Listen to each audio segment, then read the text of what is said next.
Hello guys, good evening. Ayan, update ko lang kayo dahil September 2 na. Yan, kami ang pinaka-excited sa Pasko. Dapat kahapon pa yung nakakabit eh.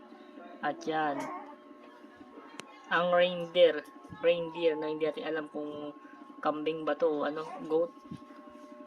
Basta nilagay ko dyan. Tapos yung tubig na yan pangharang.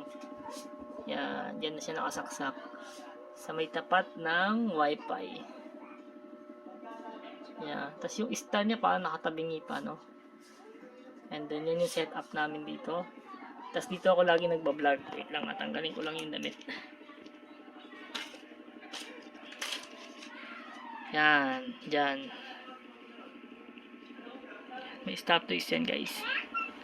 Sa may tapat ng bintana. Ang taas niyan, andyan yung gamit ni Mia B. Tapos yan.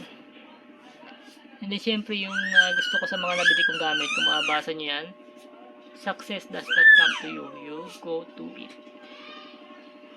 Diba? Ayun yung bahay namin, oh. Ito. Lamesa. Ito naman yung mga stock na pagkain, guys. Stock. Mga chichirya naman yan. Hindi naman talaga totally stock. Yan. Tapos, banda rito, andyan yung mga lamesa. May putas dito eh. Yan. Kaso hindi pa namin naayos itong ano. Itlog, kamatis. Ito yung ulam namin ngayon. Yan. Tapos dito naman, may extra kaming foam. Dito yung mga extra damit, no? Mga bags yan. Ito yung mga jackets ko.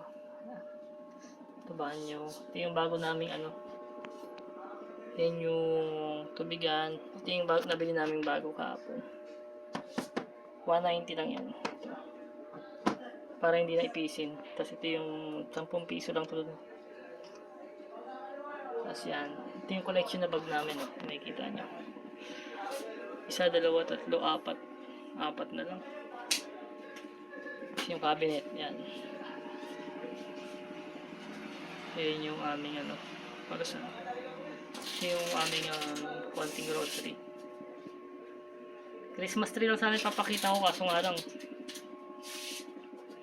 ayun yung banyo guys. Naging tour na. Hanggang dito na lang, salamat.